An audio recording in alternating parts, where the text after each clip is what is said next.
Les doy la bienvenida a esta nueva serie de videos en los que voy a considerar el tema del aborto desde sus implicancias penales, siendo que en esta primera oportunidad vamos a ver cómo está la cuestión en el mundo, con especial interés en Argentina y en Estados Unidos, siendo estos dos países que hace poco tiempo tuvieron hitos que modificaron paradigmas. En el caso de Argentina, con la sanción en 2020 de la Ley de Interrupción Voluntaria del Embarazo, y respecto a Estados Unidos, con un fallo de la Corte Suprema Federal de junio del 2022 que modificó un fallo del año 1973 que consideraba el aborto un derecho constitucional en Estados Unidos.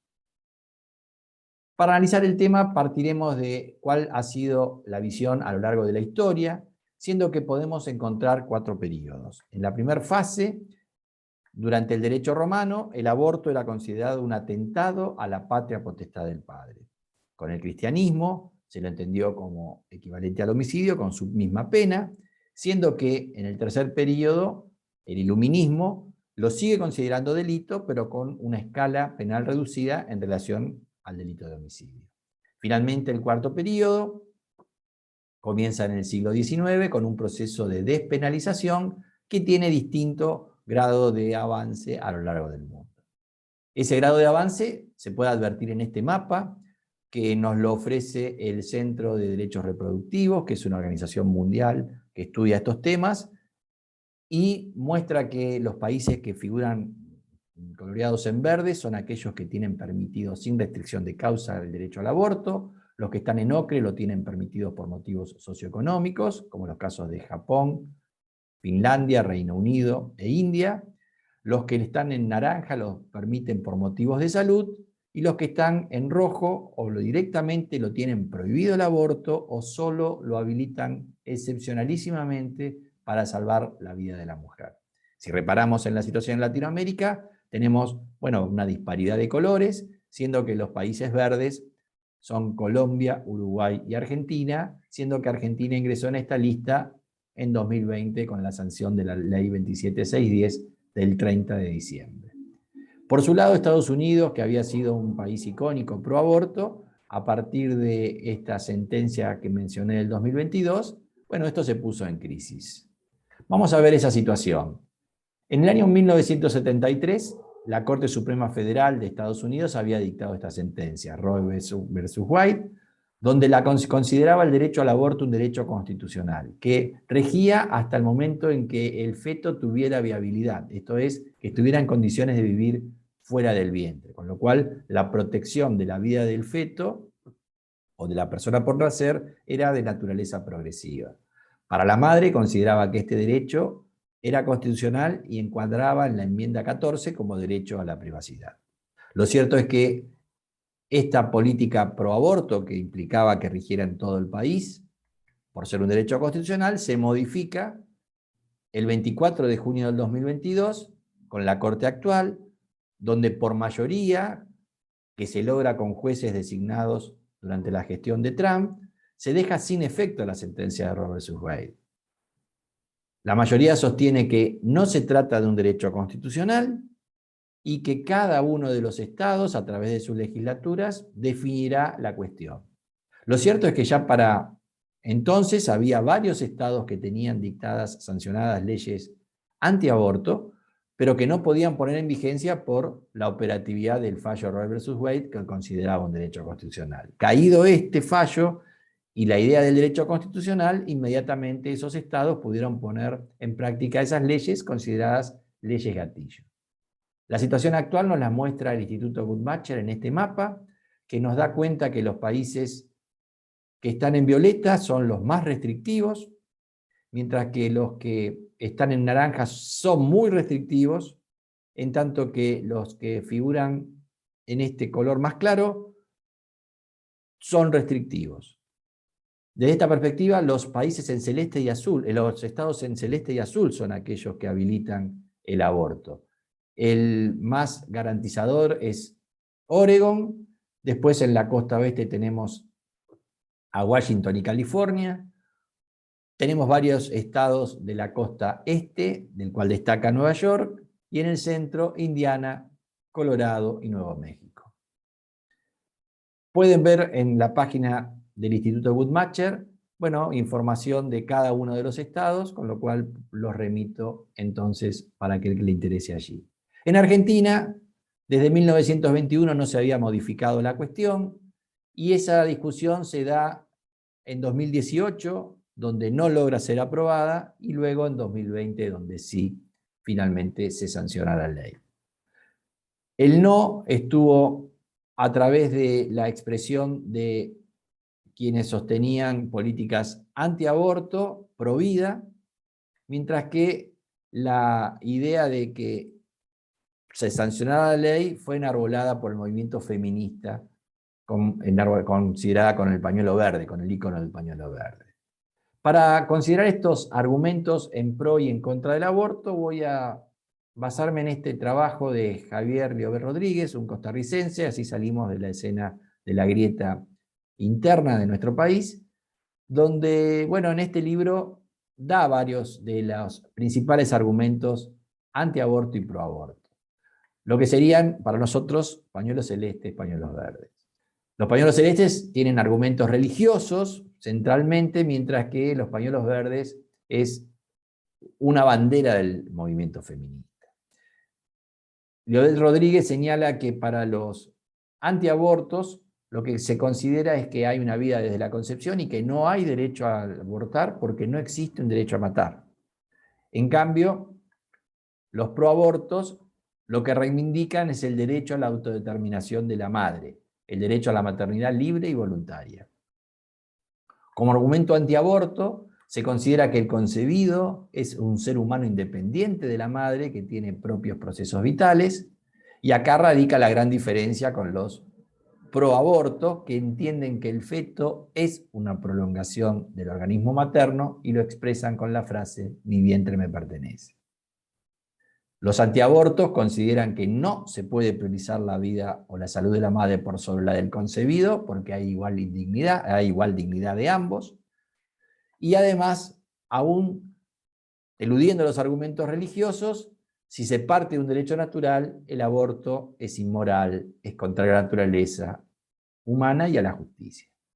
Por su lado, el movimiento pro aborto lo que sostiene es que penalizar el aborto es una agresión y violencia en contra de la mujer, que implica la cosificación como cuerpos para otros.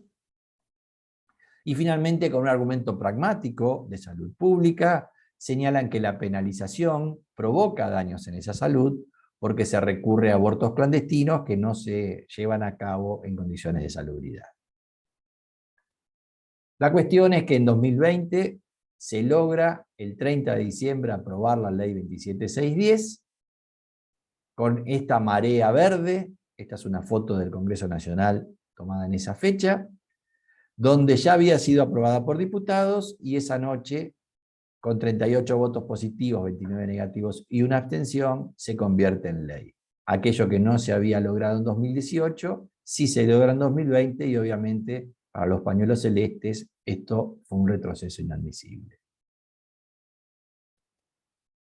Logramos entonces con esta ley que haya acceso seguro y gratuito a la interrupción voluntaria del embarazo dentro de las 14 semanas, priorizando entonces la idea de salud pública.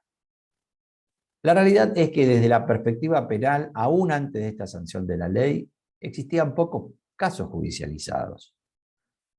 Yo en mis 22 años de fiscal nunca pedí una indagatoria por aborto. En esto impactaba fuertemente este plenario, Natividad Frías, porque varios de los casos que llegaban a los tribunales eran consecuencia de mujeres que se habían hecho abortos clandestinos y que frente a infecciones o problemas de hemorragias acudían a un hospital público, y entonces estaban en la disyuntiva de cárcel o muerte.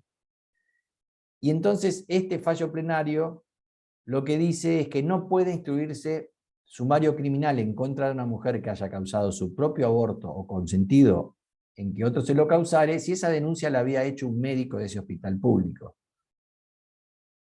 que había obtenido esa información en base a esa calidad de funcionario público y que por el Código Procesal Penal estaba obligado a denunciar como funcionario público. Estaba esta colisión. Y lo resuelve este plenario diciendo que no se podía instruir sumario contra esta mujer.